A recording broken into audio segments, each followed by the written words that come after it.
Benvinguts a aquest nou episodi del Tot o Res, un podcast que no recomanem a persones políticament correctes o que estiguin en procés d'escalada a la partitocràcia catalana, espanyola o iraniana. I, com sempre, m'agradaria recordar-vos que la millor manera de col·laborar a fer créixer el nostre podcast és subscrivint-vos al nostre canal de YouTube o de Spotify, tot i que si preferiu fer-nos arribar uns quants centenars de milers d'euros a l'estil Avalos, en podem parlar. Si us plau, sobres, transferències no, que nosaltres sí que ens vigila Hisenda. I res, aquí tinc amb mi avui el Borja, l'Arnau i el Robert i tenim preparat un episodi mirant cap a Teheran, però també cap a la Moncloa i Ferraz. Doncs avui tenim dues fugides endavant que estan capturant l'atenció mediàtica i que tindríem ganes de discutir. La primera és de l'Ali Khamenei, l'Ayatollah suprem de l'Iran, i tot el seu govern, que estan sofrint uns atacs d'Israel, que no sabem com acabaran, com impactaran el món, el petroli i si hi ha una potencial tercera guerra mundial. Per altra banda, també mirem a la Moncloa, on Pedro Sánchez està fent la seva particular fugida endavant, sota sospites de corrupció, aquesta vegada amb uns àudios explosius de l'UCO, i menys fatxosfera, i sembla que ens anem cap a un cas PSOE, tot i que això, no hi ha encara res del tot clar. També parlarem de com aquesta escapada de Sánchez arriba no només als mitjans espanyols i catalans, sinó a Europa, perquè s'ha estat discutint sobre l'increment de l'aportació d'Espanya a l'OTAN, a l'Aliança Atlàntica, i en Sánchez, amb el seu millor estil, ha enviat una carta on tothom pot llegir el que vol i no sabem si realment el tripijoc li funcionarà aquesta vegada. És una aposta estratègica, és una fugida endavant del president una més, i res, així dividirem el programa d'avui en aquestes dues parts. Com esteu, vosaltres? Mira, jo sóc a Tàrrega i ahir vam arribar a 39 graus. O sigui que estic a la zona zero de la onada de calor a Catalunya.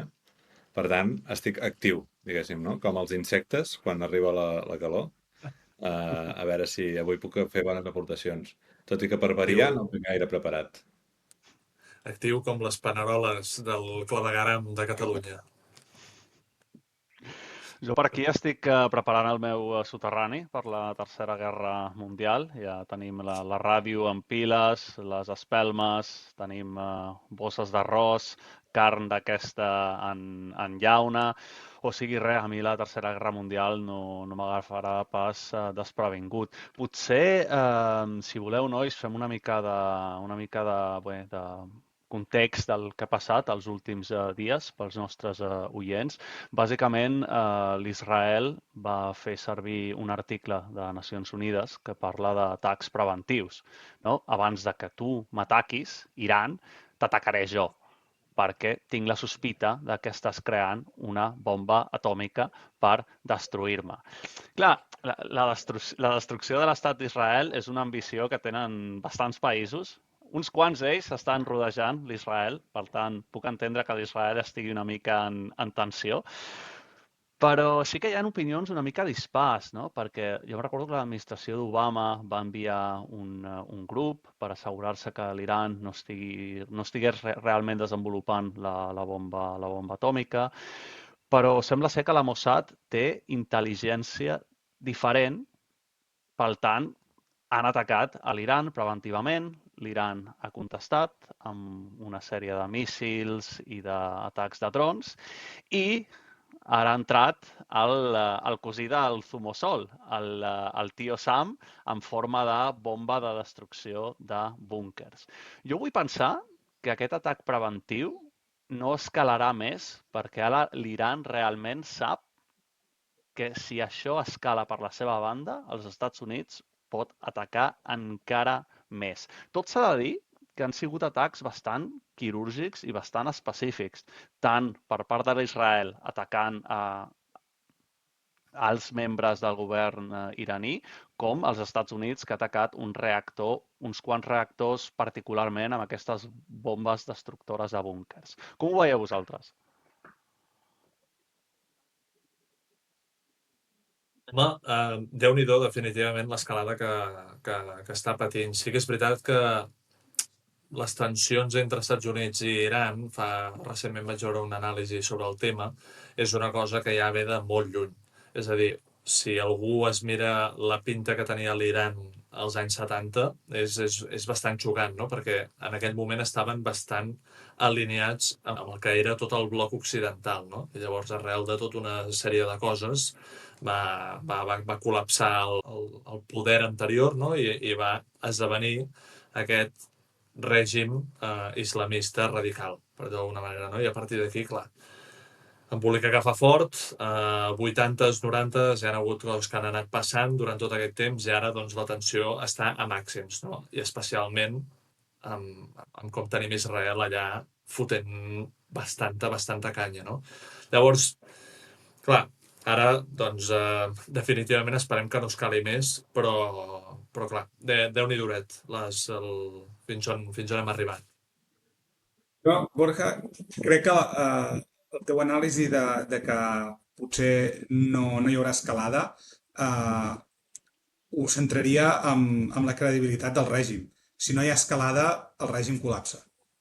És a dir, si t'han atacat, t'han matat quirúrgicament els generals, uns programes nuclears que l'Iran ha invertit, el que no està escrit, vull dir, el que no tenen en serveis socials els seus ciutadans i el que no s'ha invertit en infraestructura civil, està tot en la indústria nuclear. Per tant, si t'has deixat aixafar aquestes inversions i no fas res, no sé si tindran suficient poder per mantenir, no? La població subjugada i que no surti cap atac intern o de desestabilització, algun cop d'estat. Per tant, jo crec que sí que tindran alguna reacció amb el poc poder que els hi queda. Crec que és interessant de veure com Israel s'ha anat carregant els proxys d'Iran abans d'atacar Teheran. Gaza, Líban, Síria, Iraq, i ara El realment Iemen, amb els el hutis, Iemen també. Evident, és el que anava a dir. Jo crec que, a banda de les raons que deies tu, Borja, de que el Mossad aparentment té informació de que realment estan desenvolupant la bomba nuclear seriosament o que hi estan a prop, hi ha tota la part de que Iran al final és el principal la font de finançament tant de Hezbollah com de Hamas, com dels hutis del Iemen, que també han atacat Israel des de la distància. Per tant, hi ha diverses raons que porten a aquest atac, no? Tot i així, és un tema que crea discrepàncies, òbviament, com tot el que rodeja Israel, i que segurament també estan en la seva raó els que qüestionen aquest atac, però en tot cas ahir ja vam veure com TV3 donava l'escenari a l'incombustible Joan Roura per fer una mica més d'apologia a favor de l'Iran, no? Que és, bueno, sempre tornem a la nostra tele pública, però és que sempre ens dona raons per treure aquest tema. Tenim una altra gran queixa també de l'atac d'Israel, del senyor Putin, i d'haver que no es fa això d'intervenir en nacions sobiranes. Jo crec que de fet, o sigui, aquest atac, evidentment, Iran l'aixafaran si reacciona massa. Estats Units el pot aixafar. El problema és les derivades, segurament, geopolítiques que pot portar, amb Rússia sent un semialiat, sembla, d'Iran, no? O com pot reaccionar la Xina. Vull dir, tota aquesta escalada que dèiem al principi que pot portar potser una cosa a una escala més gran o fins i tot mundial, no? Ara que parlàveu de Putin, ell va fer servir el mateix article per atacar a Ucraïna que Israel a l'Iran. I aquest article de Nacions Unides que diu que si tu et sents amenaçat, pots atacar preventivament per evitar quelcom major. Sense comparar els dos casos, perquè són totalment diferents, però sí que sembla que l'Iran, el que podem esperar, jo crec, és un cop contra els ayatolás. De fet, estava llegint abans un estudi a la Universitat de Maastricht que deia que el 81% de la població iraní també no se sap si és gent que viu a l'Iran o gent que viu a l'estranger, que imagino que seran punts de vista molt diferents, però que el 81% no vol una república islàmica a l'Iran. Jo en aquest sentit només puc donar un punt de vista personal. Jo vaig viure a l'Orient Mitjà uns anys, als Emirats Àrabs, i allà hi ha una comunitat iraniana molt gran.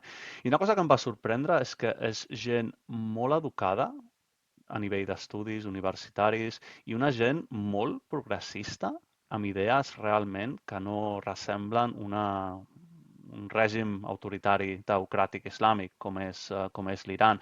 Llavors, podem esperar potser un escenari com a Síria, que sigui la pròpia gent de l'Iran que faci una revolta, però una revolta seriosa, no això de tirar-li el barret a l'ayatollah pel carrer, que tots hem vist vídeos a internet. Parlo d'una revolta sèria on realment el règim col·lapsi. Si l'Iran té proxys, crec que als Estats Units també se li dona molt bé tenir proxys propis perquè ells realment puguin fer aquest cop d'estat. Què us sembla? Jo el que veig és que, lligant-ho amb l'últim capítol que havia parlat de la decadència d'Occident, jo crec que hi ha una decadència ideològica. El problema és que tirar a terra els ayatolars, què proposes a canvi, no? És una república democràtica i el principal problema per derrocar avui els ayatolars és que no hi ha muntat una alternativa ideològica, vull dir, què persegueixen els iranians? Quin és el gran debat de fons, que algun dia entrarem quan parlem d'Ulebek i França, no? És l'islamisme compatible amb la democràcia. I això són part de les preguntes que ens hem de fer si volem saber si hi ha realment alternativa als ayatolars. Jo, de moment, el que penso és que ells han de justificar l'error estratègic que han fet, que és invertir molts diners en aquesta defensa per tenir la bomba atòmica, i que ara els hi queda seguir corrent aquesta fugida endavant i dir, no, pactarem amb Corea del Nord, amb qui sigui, no, per aconseguir la bomba nuclear, perquè si de fet era el seu argument, no, perquè no ens invadeixin i poder continuar sent sobirans, necessitem la bomba nuclear. Jo crec que l'únic camí que tenen ara és buscar els socis o les maneres d'aconseguir-les. Hi ha gent que diu que, per exemple, que han salvat l'urani enriquit dels bombardejos. O sigui, no està clar encara com acabarà el tema nuclear. El que sí que veig, no sé si opineu que pot passar, i és que es tanqui l'estret d'Hormuz, i això sí que impacti el petroli mundial i ens impacti a tots. És a dir, això no és tan difícil. Algú ho explicava, el Borja, que riu, en temes de logística, amb 4 coets impactant un petrolier, no cal realment fer un tancament allò mil·limetrat, no?, per disparar el caos a la regió. Si em perdoneu una cosa ràpida amb el tema de l'estret d'Hormuz, allà passa el 30% del petroli mundial. Jo l'únic comentari que faré aquí és que per allà no passa només el petroli iranià, també passa tot el que és dels Emirats Àrabs, de Bahrein, també passa per allà. Vull dir, jo vull saber aquests països quina opinió tenen a que l'Iran faci aquesta maniobra de bloqueig. Jo crec que no els hi farà gaire gràcia. I pel que està llegint hi ha bases militars supergrans, no només de l'Iran, sinó de tots aquests països al voltant de l'estret d'Hormuz. O sigui que veig que si fa alguna cosa a l'Iran serà una mica com el dels futís al Iemen, tirar coets des de barques i ja està. Però l'escenari pitjor que diuen, i veurem si passa, és que es tanqués aquest estret, que llavors sí que ens afectaria a tots. Bueno, veurem com acaba el tema, però bueno, està clar que les coses estan escalant i des dels nostres mitjans de comunicació, no, es vol posar bastant èmfasi de nois, atenció, aquests són les víctimes i aquests són els dolents. Aquí hi ha molts interessos, sempre fer una anàlisi objectiu és sempre bastant difícil, diria jo, i bueno, a vegades ens hauríem de potser plantejar una miqueta si veiem que els mitjans de comunicació ens diuen nois, aquests són els dolents, potser és que aquest mitjà de comunicació també té uns certs interessos sobre això. Anem a llançar aquí el missatge de ser una mica crítics, no?, i tenir una mica d'opinió pròpia. Sí, escoltar diferents opinions, que això és el que a vegades ens manca. En tot cas, en aquest conflicte també s'està veient com, una vegada més, la irrellevància d'Europa, no?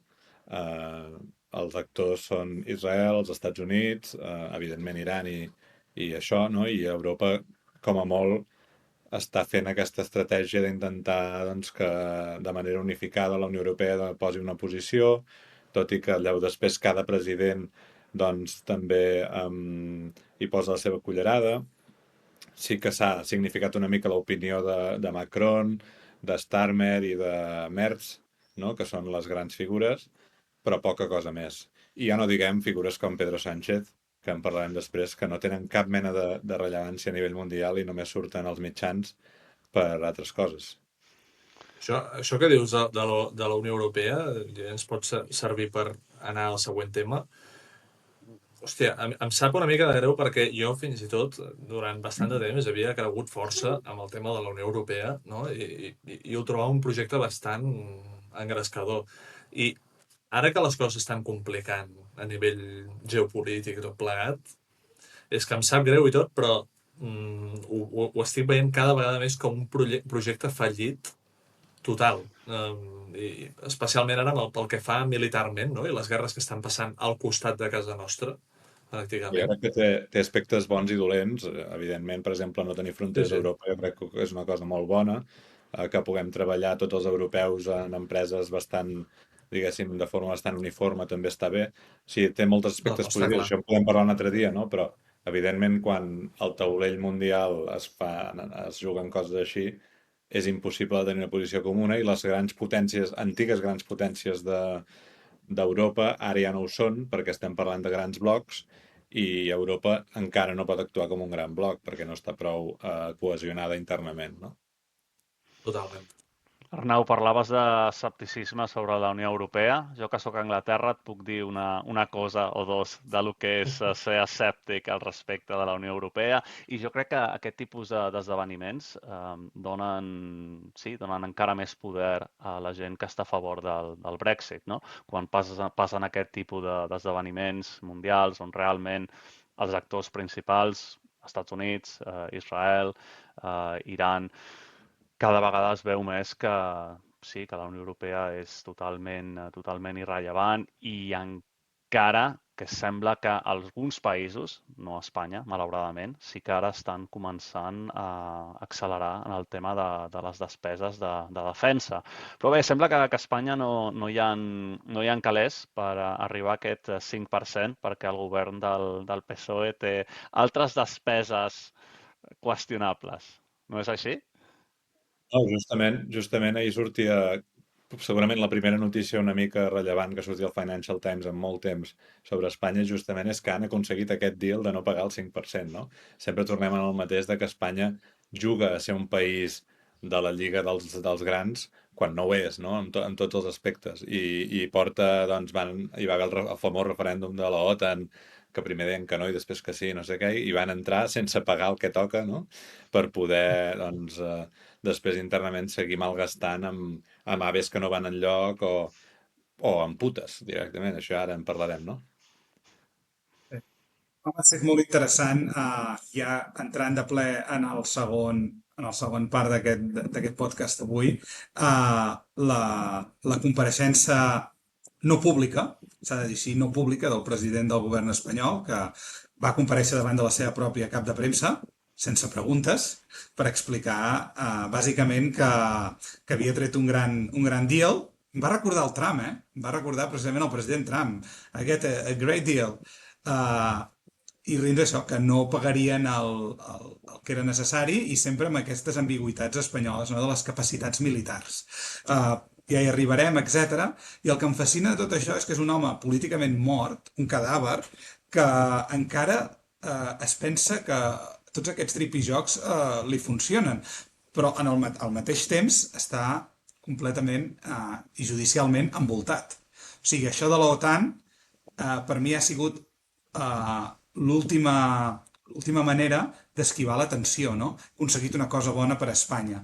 Quan realment el que la gent es pregunta és com és que aquest senyor que a les corrupcions presumptes dels seus familiars, el germà que no sabia on treballava de la Diputació de Badajoz i vivia casualment a Portugal, això que hem pensat tots, a viure en un país i treballar en un altre, o de la seva dona, i les càtedres que havia demanat, etc. S'hi han afegit aquests àudios estem dient dos secretaris generals del PSOE. No són dos Mindundis, són dos secretaris generals del PSOE, el senyor Cerdán i el senyor Ábalos. I pel mig el Koldo amb un gran currículum de porter de discoteca. I tots ells ja estan imputats i aquesta setmana mateixa començaran a declarar. I en lloc d'això, doncs, el senyor Sánchez ens està reaccionant d'una manera que a mi m'ha sorprès molt, no sé, a vosaltres, no? Està dient que l'han decepcionat, que es sent molt malament i que ells ho fan diferent, que el PP i que els altres corruptes. Li compreu el relat? Jo en el PSOE no li compro res. Jo el que dic és que el PSOE és la màfia més gran del sud d'Europa. Vull dir... En tot cas, a mi Pedro Sánchez sempre m'ha semblat un personatge bastant fascinant de com se n'ha sortit. Evidentment, és un símptoma més de la decadència d'Occident, no? Pedro Sánchez en la seva personificació, jo crec, perquè porta molts anys ja en sortint-se'n. Sí, evidentment, com a polític és mediocre, no té cap mena de visió ni carisma, però sí que és políticament molt hàbil, no? Començant pel que va fer al principi de la seva carrera, que va ser tombar Susana Díaz, que era la gran assenyalada per tots els barons com la nova líder. Doncs ell va agafar un cotxe, se'n va anar a Andalusia, va començar a fer campanya a les diferents seccions locals del partit i va acabar imposant-se i ha sobreviscut a base d'aquestes menes de campanyes superpersonals, no? I ha acabat doncs, fins i tot creant una hegemonia dins del partit. Però és que, clar, això només és símptoma d'això, que Espanya és pura decadència i un personatget així hàbil políticament pot acabar sent el president durant molts anys i acabar tot amb un cas com aquest, on hi ha putes, corrupteles i l'escopeta nacional, no? Et faig esmena, Robert. Ja li has comprat el relat.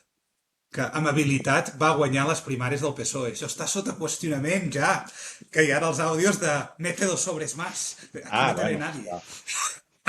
Sí. És a dir, tot amb pinces, jo, el que dic l'Arnau, jo estic d'acord amb l'Arnau, és una presumpta organització criminal, el PSOE, perquè recordem-ho, ells, us ho diré des de la part d'ètica corporativa i de les organitzacions, sempre quan passen aquests casos, que ara entrarem en detall, hi ha dues opcions de culpabilitat. Una és què ha fet l'organització per evitar això, i per tant entenem que és l'organització amb els seus objectius, amb els seus controls, que ha tingut un paper cabdal en la il·legalitat, o parlar de les pomes podrides, que m'encanta. L'organització és perfecta, tots els controls són perfectes, però aquesta gent ens ha traït, aquesta gent són males persones, són dolents. Clar, el problema que el PSOE té les dues, no? Té les pomes podrides i té el sistema fastigós, no? Clar, passa que aquesta... Bueno, és que aquí l'altre tema... No, però aquí ja em deia que aquesta poma en concret és el número 3 del partit. Tant el senyor Ábalos com en Cerdán són els número 3 del partit, o sigui, no són un mindundi. A nivell jeràrquic, fer la comparativa, en Bárcenas el PP estava molt a sota comparat amb aquests dos senyors, un amb les mascaretes i l'altre amb les adjudicacions públiques. A mi aquesta tàctica infanta Cristina d'en Pedro Sánchez de no me consta i jo no sabia nada és quasi cínic, diria. Escolta, Guillem, tu que has sigut el que ho has seguit més, crec, d'aquest grup, pots explicar pels oients que potser tampoc ho hagin seguit massa alguns dels anecdotaris que han sorgit al voltant d'Ábalos i Santos Cerdán amb les prostitutes de luxe, els sobres i les transferències? Sí. A veure, el primer que us volia corregir és que no només són aquestes dues persones, sigilosament ja han dimitit el número 3 d'Hisenda, un dels homes preferits meus Sí, el senyor que us cobra l'IRPF, aquest senyor, el número 3, ha dimitit. Sabeu per què? I no ho han dit enlloc. Es veu que davant del Ministeri acceptava sobres, amb diner metàl·lic, presumptament, per evitar que hi hagués una investigació criminal d'Hisenda. Bravo, Estem un dient que aplaudiment això per al senyor d'Hisenda. I, a més, de la comunitat de Navarra, d'on ve el senyor Cerdán, també hi han començat a haver dimissions sigiloses. Per tant, estic d'acord amb el que dèieu de la reacció de Pedro Sánchez, que intenta fer que això no va amb ell. Però això va molt amb ell. És a dir, obrim el meló de les corrupcions d'aquests dos tipus. El senyor Cerdán ja venia de Navarra i se li ha descobert una empresa al 50% seu que havia estat beneficiària de molts fons i d'obra pública de l'Estat. Com s'aconsegueix això? Perquè els que ho pensem fer en algun dia, els oients que ho pensin fer, bàsicament tu fas una societat limitada i llavors canvies amb una compra-venda els socis. Llavors ja no consta, perquè és una compraventa privada, qui és el nou soci. I així és per explicar una mica com un senyor que era secretari d'organització del PSOE no aixecava sospites que hi haguessin empreses que ell posseïa, no? I això es tractava amb l'obra pública. I pels oients, per explicar el problema de que l'obra pública es paguin aquests diners, és que ens acaba sortint més car a tots. L'obra pública és fàcil de crear aquests sobrecostos perquè com que no és un mercat real, que hi hagi molta competència, un pont de formigó de no sé quantes tonelades és únic. Per tant, si costa 20 o 50 milions, és una discussió bastant difícil de resoldre.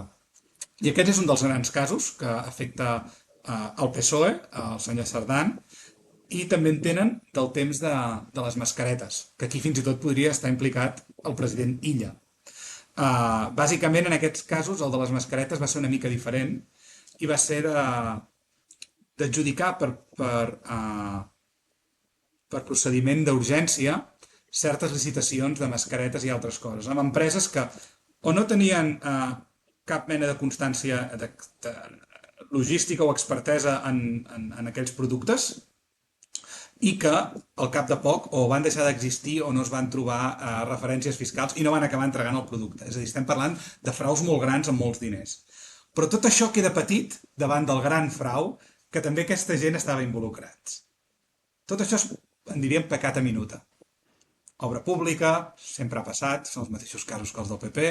Les mascaretes, molt relacionat amb el Covid, sempre pensem que quan hi ha processos d'urgència es poden fer servir per rebaixar els controls, i així ha passat. Però el tercer és formidable i inclou des de Zapatero a Maduro, la República Dominicana i els més de 100 vols del Falcon allà, que ningú entén.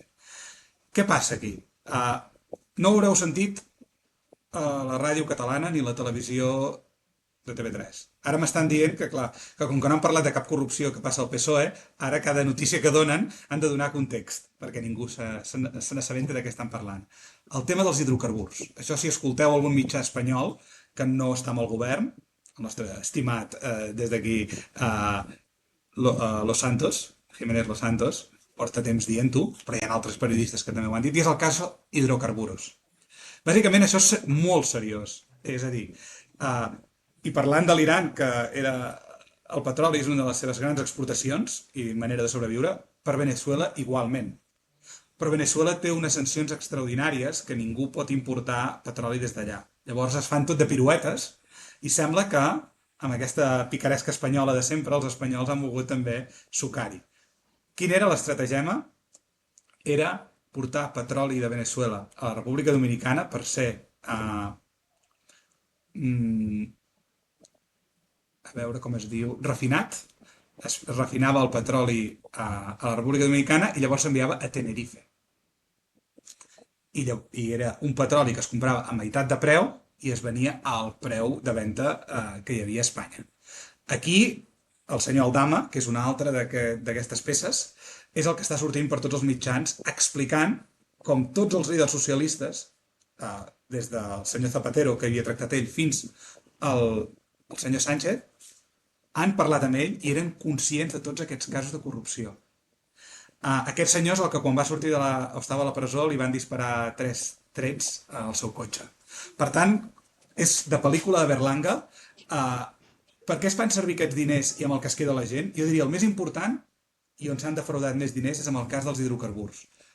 Però el més pintoresc és que el nivell d'impunitat era tan gran que fins i tot la gent amb menys, diguem-ne, sofisticació, com Ábalos, van decidir que es podria contractar les seves amigues que pagaven pels seus serveis, és a dir, prostitutes, des de temps immemorials, les podrien contractar organismes públics. I sí, tal com ho sentiu. No és ja, és que aquí és el problema, que a tota Europa ja hauria dimitit el govern sencer. No és que algú fes corrupció, obtingués un suborn i pagués prostitutes, que aquí hi ha dues coses malament podries entendre, no? Has robat i amb aquests diners tens un consum il·legal a la teva... No. Estem parlant d'una cosa pitjor. Han utilitzat els suborns per enriquir-se i a sobre eren tan garrepes que no volien pagar amb els seus diners les prostitutes i per tant les col·locaven, presumptament, en diferents llocs d'administracions públiques. Clar, ja no és el descrèdit del partit, ja no és Ferraz, que és on el senyor Sánchez ens va fer les compareixences, és la mateixa administració pública. No sé si era Adif o altres empreses que han contractat aquestes senyores. Per tant, estem parlant d'un cas multifacètic i de molta gravetat. Guillem, tu com a expert en ètica empresarial, a quina categoria ficaries despeses de prostitució? Serveis de consultoria? Serveis d'oci? No sé, estic pensant com pots fer algun tipus d'enginyeria. Potser proveïdors. Tècnicament són proveïdores. Entreteniment també podria ser una. El que passa que, esclar... Això que dius de l'entreteniment ara, clar, m'ha vingut al cap l'escena del llop de Wall Street, que quan el Jordan Belfort representa fa servir el seu pare d'auditor de l'empresa, perquè tenia els ous pelats, representa el tio. Hi ha un moment que entra indignat a l'oficina i li diu què collons és aquesta despesa de $20,000, no? Que és no sé què entertainment, no? Doncs em sembla que va per aquí, això també. Només diria una cosa, que ells ja s'han passat aquest nivell del joc. No. És a dir, és que intenten legalitzar coses que, imagina't, si tenen la poca vergonya d'intentar contractar una prostituta, un escort, per treballar en un organisme públic, ja imagineu-vos les acusacions a vegades que es fan de crear llocs a dit, no?, dintre l'administració. Per tant, dic que aquest cas és d'una gravetat extrema i em sorprèn molt com la gent li compra amb el Sánchez, no?, mínimament el relat, que no és que el partit sigui corrupte, no? Continuem, són pomes podrides aquesta gent quan per aconseguir tot això necessites un nivell de connexió dintre la teva pròpia organització i del govern. Sí. A veure si ja produeixen el Lobo de Wall Street espanyol, podríem dir, no sé, el Lince de Moncloa o alguna cosa així, perquè el cas realment dona per una bona producció. Gràcies per l'explicació, Guillem, que ha sigut molt clara. I jo tinc ganes d'aterrar-ho una mica, a veure, més que aterrar-ho, tinc ganes de veure quines implicacions tindrà això en la política catalana, no? Perquè vull recordar que els grans sostenidors del govern de Pedro Sánchez actualment són Esquerra Republicana, que no cal dir que amb el Rufián allà fent el seu teatret cada vegada que hi ha sessió al Congrés, doncs no cal que diguem quina mena de personatge és, i també Puigdemont des de Brussel·les o des de Bèlgica a través de Junts, no? Recordem que el govern Pedro Sánchez se sosté gràcies a ells. I també les implicacions que pugui tenir davant la màfia del PSC, que és la que domina ara mateix clarament a Catalunya, i a Salvador Illa, no? Que com has dit, Guillem, ha sortit que ell parlava amb un tal Xili, que ell ha dit que no sap qui és el Xili, però sembla ser que pot ser un tal Xian Juan Li, que és l'empresari xinès que ens va estafar a tots els ciutadans de l'Estat amb unes mascaretes defectuoses que van valdre una millonada, no? Llavors, a veure, tinc ganes de veure si realment té alguna implicació això en el nostre país, tot i que tampoc tinc massa esperances, no? Perquè com diu aquell documental o com transmet aquell documental que us vaig parlar en el dia de la Vacances d'Occident, que es diu Hypernormalization, diguéssim, tothom veu que els polítics van fent aquestes coses, però realment res no canvia del que està passant, no? I anem com amb una inèrcia, que el món va sol cap a un lloc que no sabem i alhora els polítics tampoc tenen cap control sobre això, no? I van fent les seves sessions amb prostitutes i tal per anar-se entretenint, suposo. No ho sé. Què en penseu de les implicacions que pot tenir a Catalunya, això? Jo només diré que des de tot o res agraïm a Esquerra Republicana i a Junts per fer possible tot el que està fent el PSC i el PSOE, i per donar-nos la millor sèrie de Netflix que podríem veure mai amb aquests canvis de guió que tenim cada setmana. Jo també crec que és extraordinari el cost que tindrà per aquests dos partits donar suport a Pedro Sánchez, però crec que l'anàlisi interessant és de veure que han d'estar tan desesperats, és a dir, estan col·locats en un lloc tan complicat que prefereixin menjar-se tot aquest desgast sabent que és qüestió de mesos que caigui i que no caurà per ells, que a mi, o sigui, no em dóna cap esperança de que aquests dos partits tinguin una possibilitat de reinventar-se i referent al que deia Robert, que les corrupcions també han passat a Catalunya, no? Des del 3%, ara està com silenciada la de Gaia, d'Esquerra Republicana, de tot de diners que la Generalitat havia enviat incorrectament i que ara no reclamarà. I la pregunta que ens hauríem de fer com a ciutadans és què es farà perquè no es torni a repetir això? I aquesta és la que no sento mai. És a dir, vivim, diria, ideologitzats d'una manera que si ets més favorable al Partit Socialista buscaràs coses per no fer-ho tan greu el que ha passat i justificar que la reacció era esplèndida, i si ets del PP, a l'inrevés, no?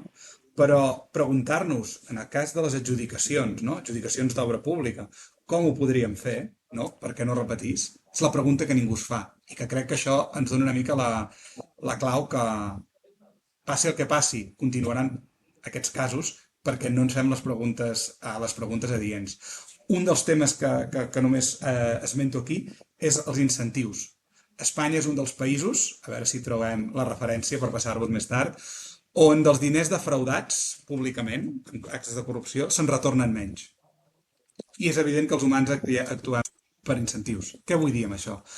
Que si tant Ábalos o Cerdán són condemnats a molts anys de presó, etc., les penes del diner que han de retornar mai són elevades i mai realment acaben assemblant-se al que es va calcular que s'havia perdut.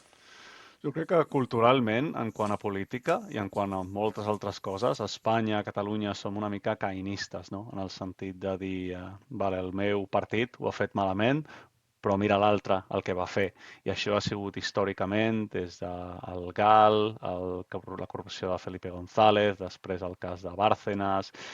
Jo crec que o tenim un punt d'autoreflexió i autocrítica, o si no passarà una mica el que hem vist al país veí, a França. Si veieu el panorama polític de principis del 2000, quins dos partits hi havia?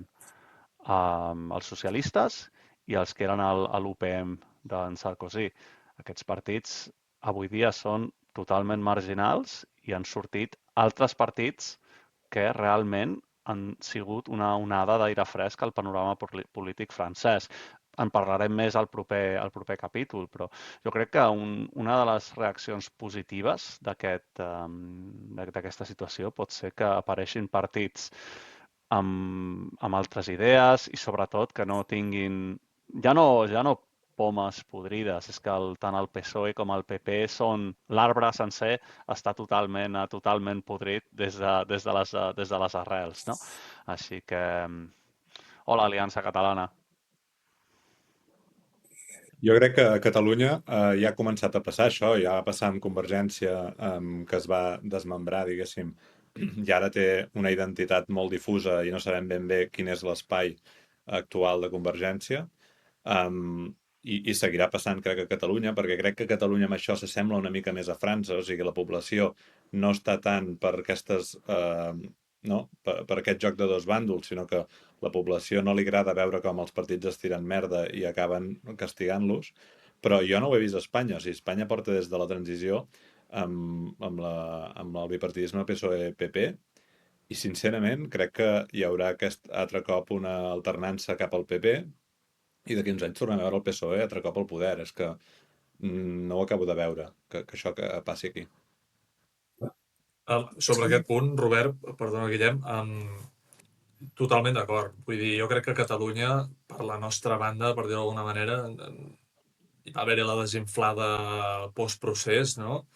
Hi ha molta gent que ara mateix és crítica dels partits polítics, hi ha moltíssima gent, això que quedi clar, que van fer abstenció a les últimes eleccions i l'abstenció va ser la clara guanyadora.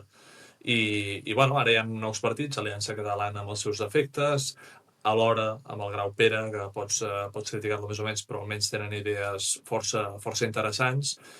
I bueno, esperem que hi hagi una onada d'aire fresc, potser, no? Però no ho sé, jo sóc una mica escèptic perquè és que si mirem a Espanya directament, és que hi ha una podredumbre, una cosa que dius... És que no veig que això hagi de canviar. I efectivament portem des de la transició amb aquest rotllo, no? I dius, és que després del que ha passat hauria de col·lapsar el Partit Socialista, no? Però bueno, no ho veig, sincerament. No ho veiem perquè potser coneixem una mica massa l'Estat. Per tenir la UCO, per exemple, que és el que ho ha descobert tots aquests casos, sempre em pregunto, hauríem de dormir molt tranquils. Imagina't els àudios de la UCO, de Fèlix Millet, del corruptor que va intentar corrompre Ada Colau. Imagineu-vos que sortissin tots aquests àudios de totes les coses, dels de Gaia, de tots els presumptes casos. Per tant, penso que realment hi ha els mecanismes per aturar i monitoritzar la corrupció, però no s'utilitzen. I aquest és una mica la sensació que li acabarà quedant al ciutadà, no? És a dir, paguem molts diners, tenim un gran estat en recaptació, però a l'hora de preservar aquests diners i de vigilar-ho, sembla que només acaba passant, s'acaba focalitzant quan convé. Que aquesta és la idea que em queda amb el del Pedro Sánchez. Algú li convenia. No sé si el monarca, no sé si algú del propi partit o algú altre, no? Però en cap cas ha estat una filtració neutra. Recordem, ara que ja acabem el capítol, que el senyor Sánchez ha estat acusat de corrupció durant un any. Pel seu germà, per la seva dona, no? I ara, de cop i volta, és com s'ha acabat el temps. Com se'ns està acabant nosaltres en aquest episodi. La corrupció, intractable, per el que sembla a Espanya i per extensió a Catalunya. Des d'aquí continuarem parlant-ne, perquè crec que posar aire, posar diferents perspectives sobre aquest tema almenys ajuda a que no acabem en la perspectiva caïnita que deia el Borja, i veiem que no, que hi ha possibilitats i maneres de combatre-ho, si no d'erradicar-ho, de limitar-ho. I res més, fins aquí el 7è episodi del Tot o Res. Esperem que us hagi agradat. Seguiu comentant, passant-nos feedback i seguint-nos. Estem a punt d'arribar al final de la primera temporada i ens ho estem passant molt bé amb tots vosaltres. I això, seguiu-nos en els Spotify, a YouTube, i fins al proper episodi. A reveure. Adéu a tots. Vagi bé. Adéu.